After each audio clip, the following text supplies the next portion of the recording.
everybody. Welcome back to another episode of the Gateway RV Transport Podcast. Today, it's just Justin and I. We're going to be sharing some ideas, thoughts, things that we've come across with discussing with drivers.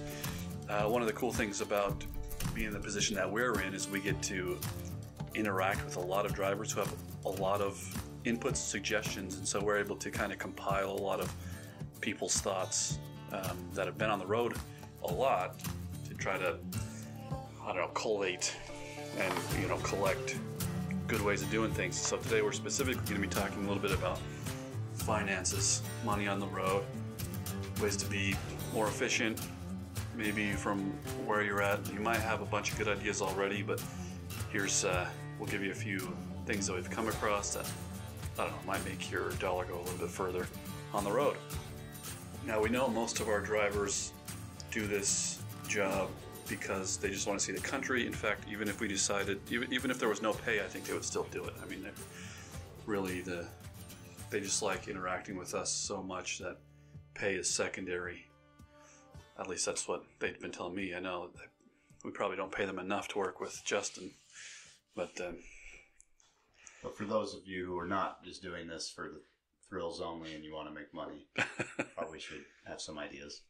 Yeah. So, Justin, you've been taking quite a few trips recently too. Do you have kind of a general philosophy you try to apply to? Do you apply to each trip, or is it just kind of a holistic lifestyle mindset you try to apply to? Yeah. So, like everyone, I do better, and that sometimes than I do at other times. So the biggest expenses for me are probably the same things as everybody else, but yeah, I ebb and flow. But when I'm doing what I want to do, that obviously makes a big difference. Yeah. In fact, I was talking with Kevin, and I think, excuse me, a lot of drivers probably are in this position where we all have good intentions. We know the right thing to do. But when you're on the road, sometimes really all you want to do is just get there and get back as fast as you can. You'll figure it out later. I think it's really easy to kind of be in that mental frame, that mental space. And I get it because I've been there too. Like you have an idea of an ideal setup, but let's just get through this trip. When I get home, that's all I'm going to try to do is just get there and back as fast as I can. Maybe later I'll start compiling my receipts or start, doing eating healthier, have a different gym routine, stuff that we've talked about before. But primarily for this, if there's, and I'll start off by saying all of the things that we're going to suggest, at least for myself, I don't necessarily apply all of these because just like everybody else, I have good intentions, but I'm always trying to improve as well. So take this with a pinch of salt. I don't practice everything that I preach. These are just some good ideas, and everything's going to apply to everybody a little bit differently. Some people are really good at a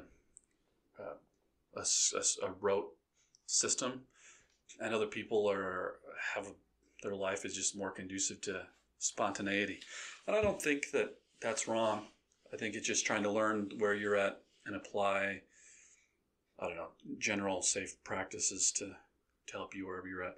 Okay, that being said, let me go ahead and just jump into some of the stuff that, some of the thoughts that I have here. And the first one isn't going to be any surprise, and it's probably the largest big picture part for this is budgeting. So when it comes to being on the road, the first thing you probably ought to do is to know where you're at currently financially and set a budget and expectations of what you're going to be making.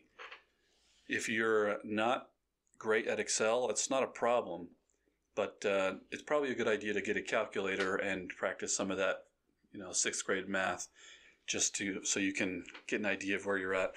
I know there's been phases that I've been through where I didn't want to know where I was at financially because I was afraid of the answer. That's we probably want to try to avoid. I don't know. It's better to know, right? You better to know where you're at than just go for it and take the consequences later. Be proactive. So the first thing, in creating a budget, what I would do is if you're already started, you're well underway, you've done this a lot of times, but you probably ought to have a little bit more of a concrete budget on your next trip, just keep your receipts.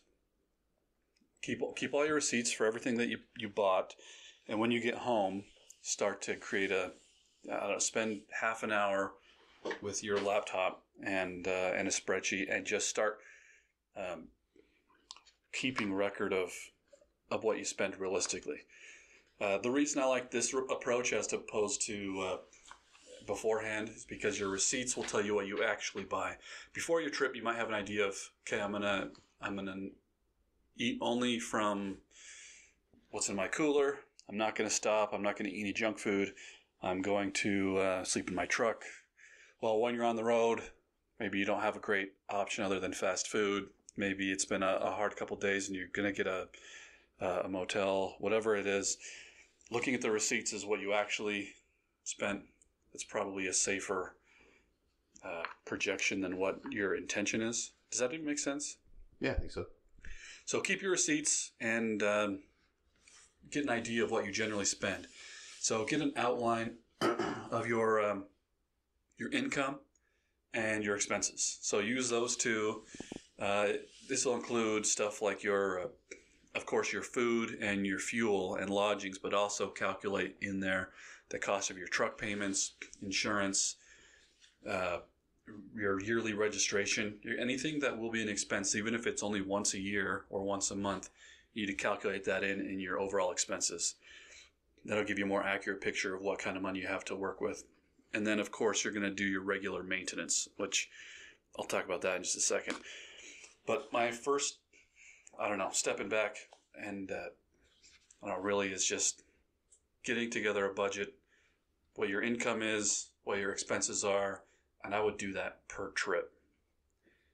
Probably a good idea to do that just like with your household, with if you have a family or a spouse, doing that with them for your household economics, but then I would do it trip by trip. Is that something? Do you do a trip expected return, budget, income, expense? Sort of, and maybe I can kind of blast through everything I do after you go through your points, Mm-hmm. but because some of the things that I do I think are effective, there's some things that I could probably do differently, but I try to, when I do follow a plan, it ends up being a lot better than when I just kind of wing it. Right. Okay. Well, and I'm trying not to get too far into the weeds of Excel spreadsheets. I have one of those weird fascinations with the spreadsheets. I like doing them, and I think it's kind of fun to see a spreadsheet when it's working. I don't know. I get a little kick out of that. In fact, sometimes I'll come up with a great spreadsheet that has these wonderful formulas, and I'll be really excited to show somebody, and they're like, "Okay, big deal." And I don't know. I love it. So I'm happy to go into more detail about Excel spreadsheets. And if you're a driver listening to this and maybe it's not your strong suit, I'll tell you this: come and see Justin or I, and we'd be happy to. At least I would. I don't know. Justin, he doesn't really like drivers as much. I'm just kidding. I'd be happy to. Just kidding. But my stuff won't be as good. So no, not necessarily. I think it's good. I think simple is good. But in fact, not long after I started at Gateway, I put out there to all of our drivers that I would do like a Saturday course, like a free course, just to try to get finances. If you wanted help with the budget and finances, I was in school at the time, going through all of that accounting classes, but anyway, I'd be happy to try to set up a budget with anybody with a spreadsheet. But the rest of my thoughts are going to be aside from that, because there's a lot of different ways you can go. But so the next big one I have on here is fuel efficiency. There are several ways that you can be more fuel efficient. A big one is watching your speed. I think I saw somewhere, this was years ago, but I've remembered the statistic, and it's probably long since changed, but every 5 mile an hour increment over 65 decreases your fuel efficiency by 15%. So 15 over, that's 45% decrease in your fuel efficiency. That's a big hit in your fuel efficiency. So 65 is probably, when you're loaded, for the most part, the max that you'd want to go.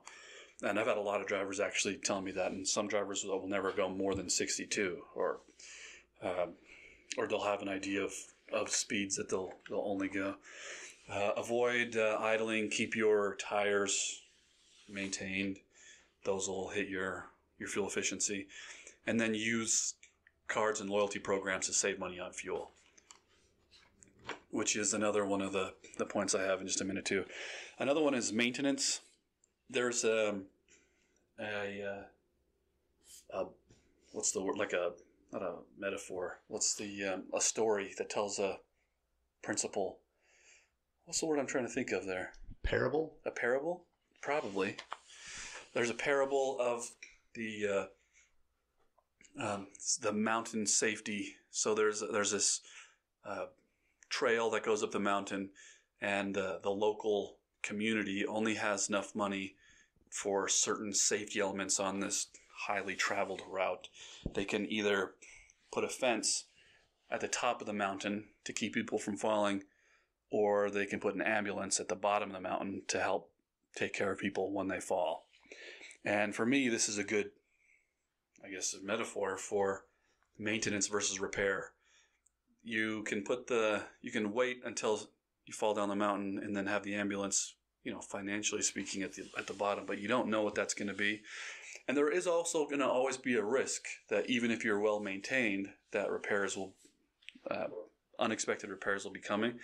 But it is, by and large, we're seeing this time and time again with running our own trucks, way better to have good regular maintenance on a good maintained truck. If you're using old, run-down, crappy equipment, your returns are going to kind of have that sort of reflection. And we've seen that. Through Gateway, have run, I don't know, more than a dozen, probably a couple dozen trucks. And we definitely see that trucks that are in their prime, that are maintained regularly, on the road regularly, are way more financially productive. We had it calculated, and I think we have this number.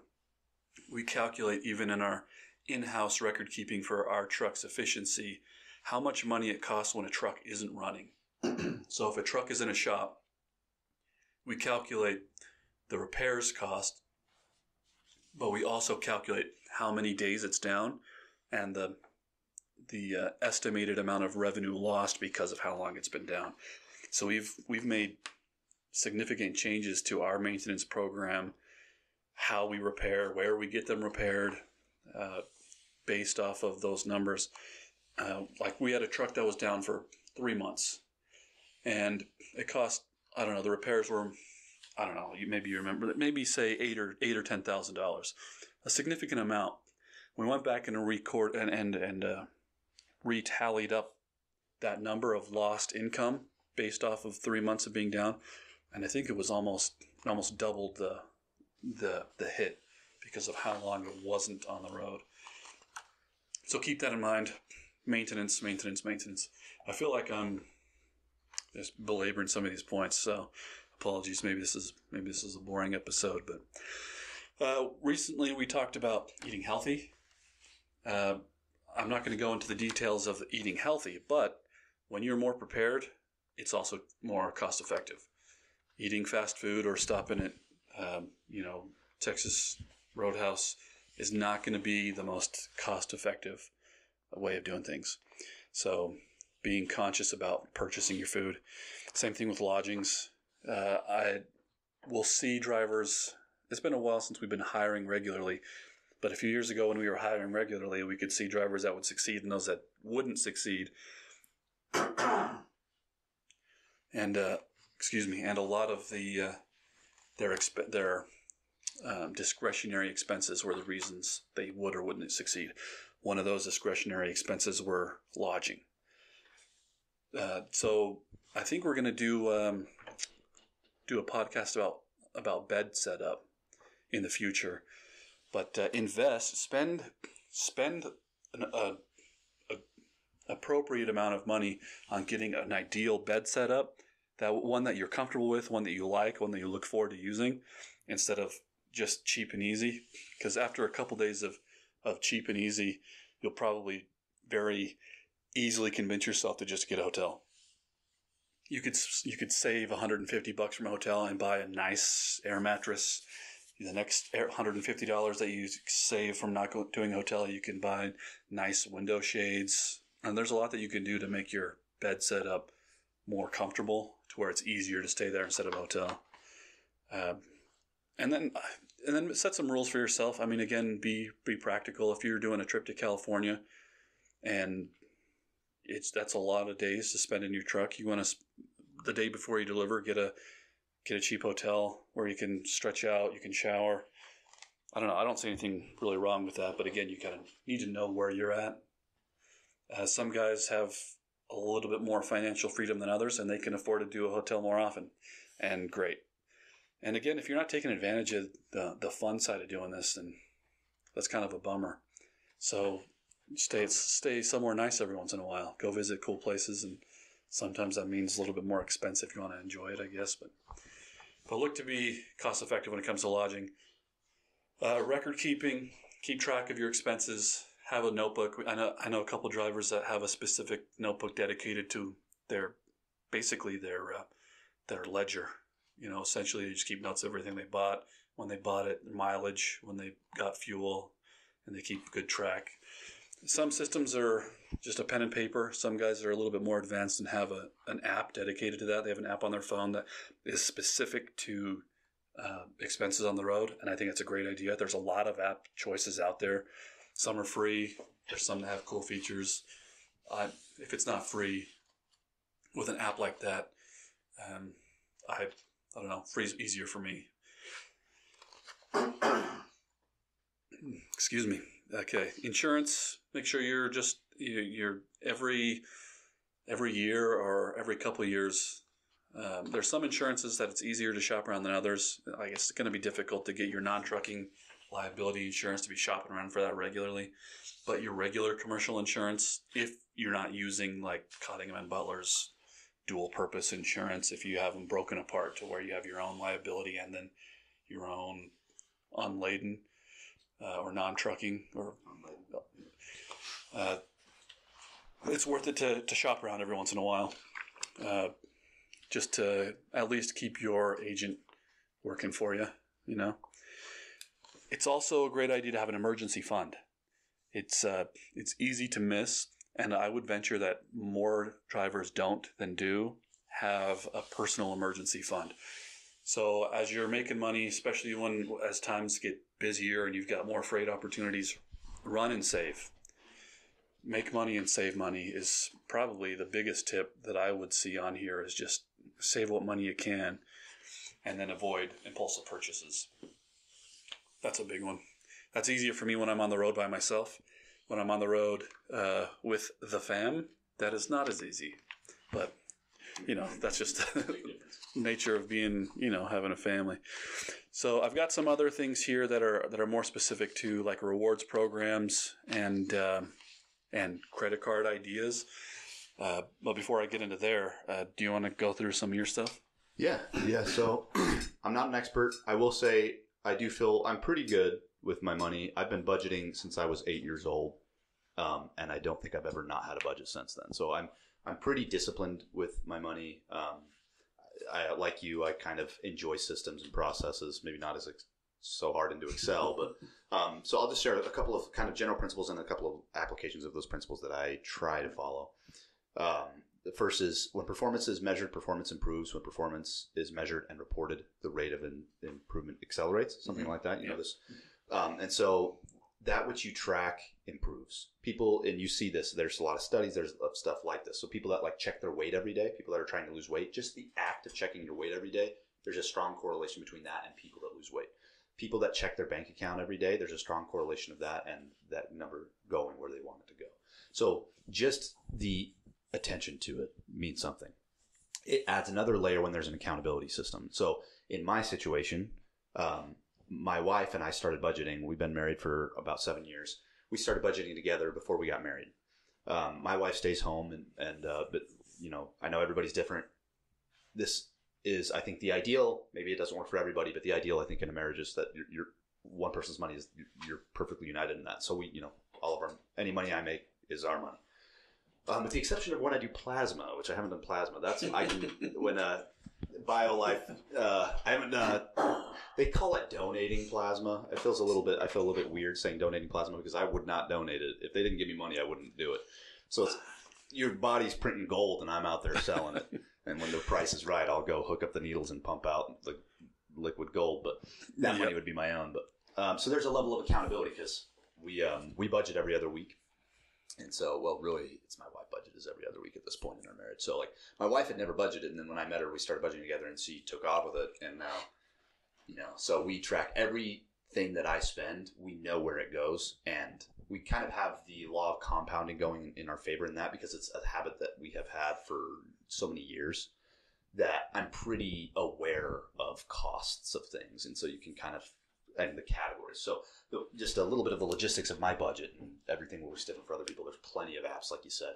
I use Google Sheets. We use Google Sheets in the office for a lot of what we do. I'm very familiar with it. So basically it's the, if you're not familiar, which anybody that would be listening to this probably is, but it's the Excel, Google's version of Excel that is accessible on your phone and you can share with other people. And so I have a shared Google Sheet with my budget that has some formulas in there that automatically pull, and I can see how much we have left in different categories.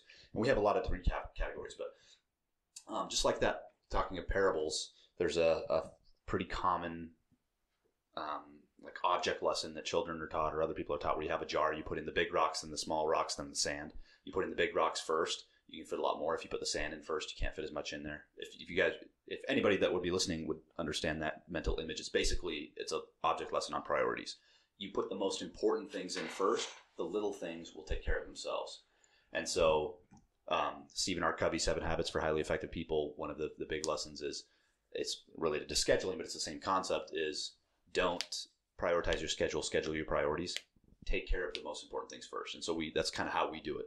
So every 2 weeks we take what income we have, start with the most important things and move down. And so on the Excel sheet, the most important things are at the top. The least important things are at the bottom. Many weeks we don't get to anything at the bottom.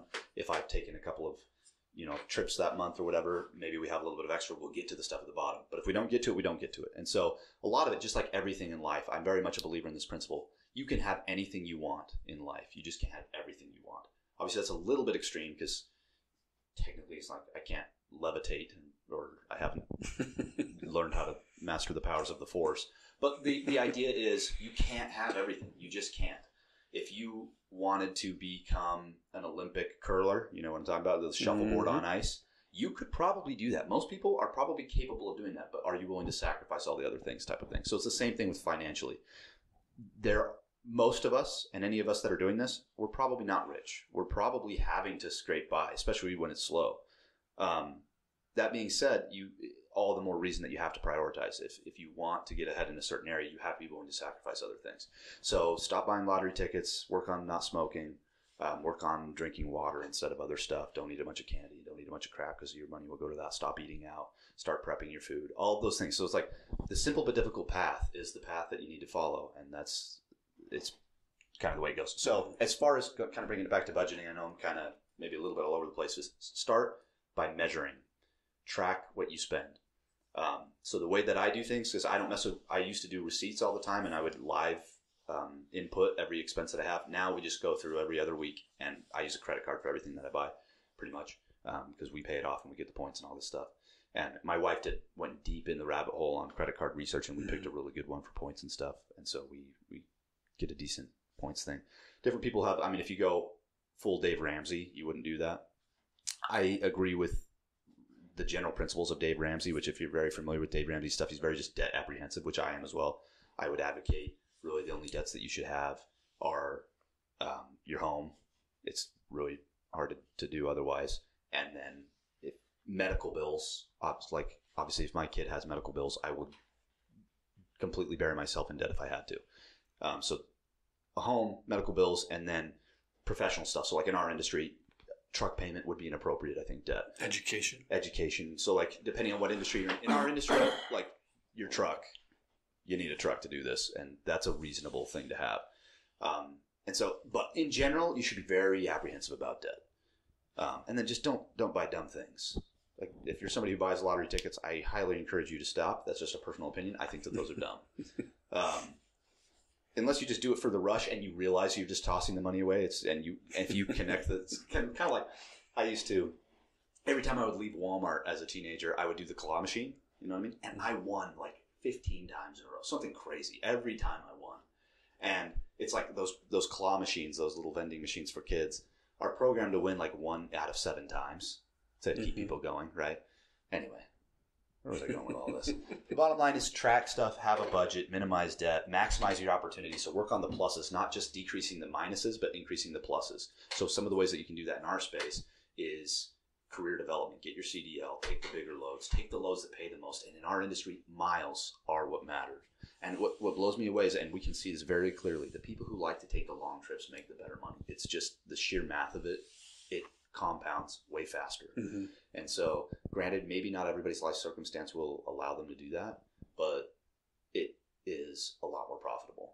Well, and also, like, if, say, Canada's paying 15 cents more or 10 cents more, same mileage, it only, and maybe your justification is I don't have $190 for a passport.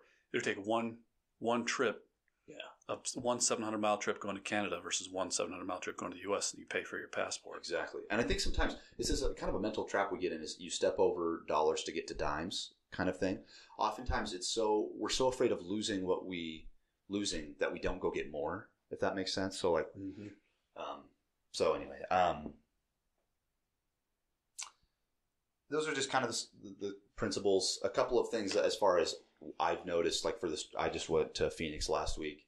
Eating out racks up so fast. That's probably on a day-to-day level where people dump most of their money out when they're on the road, is eating. I mean, you need to buy fuel, and that's going to matter. And there are definitely a lot of things, but I think the easiest, the fastest return on your investment on focusing on something is what you eat.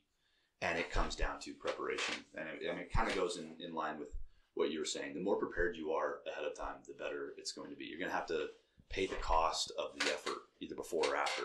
Before, how am I going to make this work? After is, now I'm forced to make something work. So it's like the more proactive you are as a general principle in life, but especially with finances, the easier it will be later. Mm-hmm.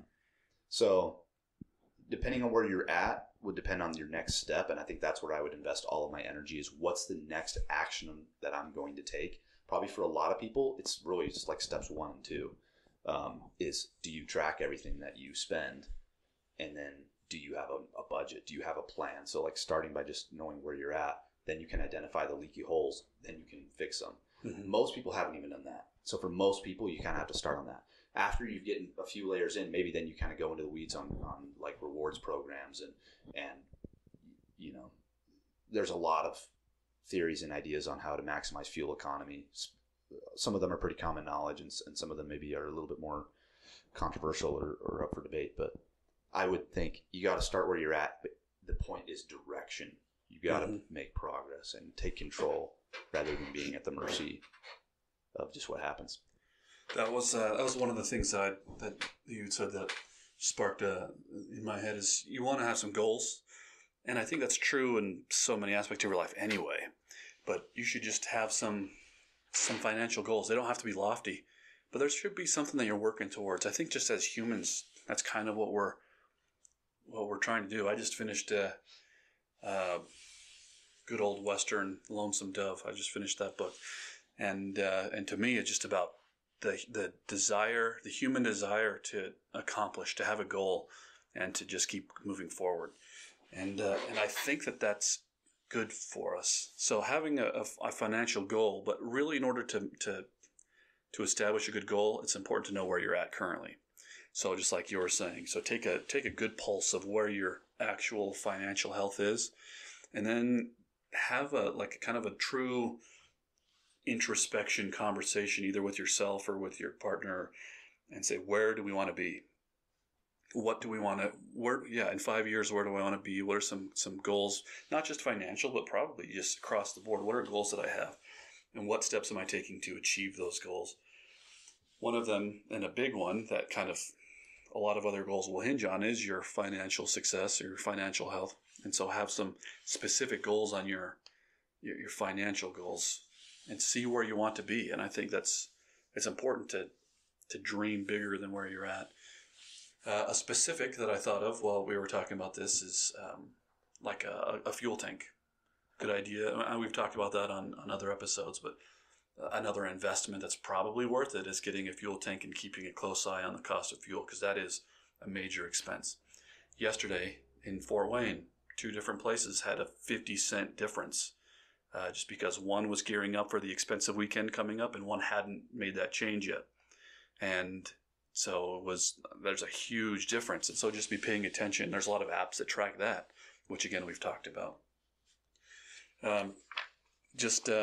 For some of you that maybe are further down there, they're just, one of the thoughts that I wanted to mention on here was there rewards programs? And I don't need to spend a lot of time on the specifics of which one offers what thing, but most rewards programs are free.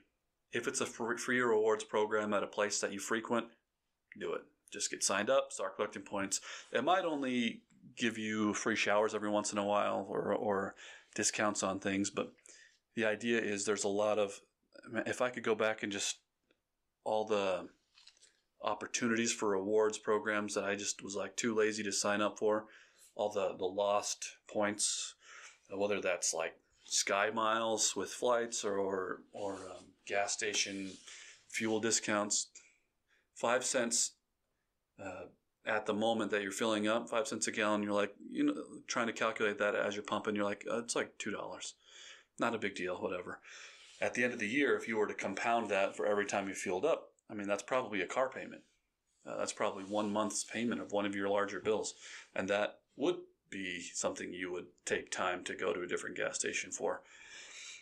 And the other one was, which something that you mentioned, credit cards. And I had a few here that I'd looked up, and I'd done some research a few years ago. It sounds like Hannah, where I just really got into reading all you could about what cards were the best. And I don't want to go into any specifics here either, because everyone's circumstance will be different. And again, if you don't know where to start, and this is something that you really are interested in, I'd be happy to do some Googling with you. Just come into the office and we'll just sit down and Google some stuff to see what options might best suit you as far as that goes. The tricky part about the credit card, again, is that this is probably going to be not levels 1 or 2 on your financial plan, but it's going to be a little bit further down. But if you are there is some really cool options as far as you're financing your trip on a credit card or other ways. But there are some really important caveats that come to that, which everybody listening to this will already know, the dangers and pitfalls of credit. But there are some tools that are available that can really make your life easier.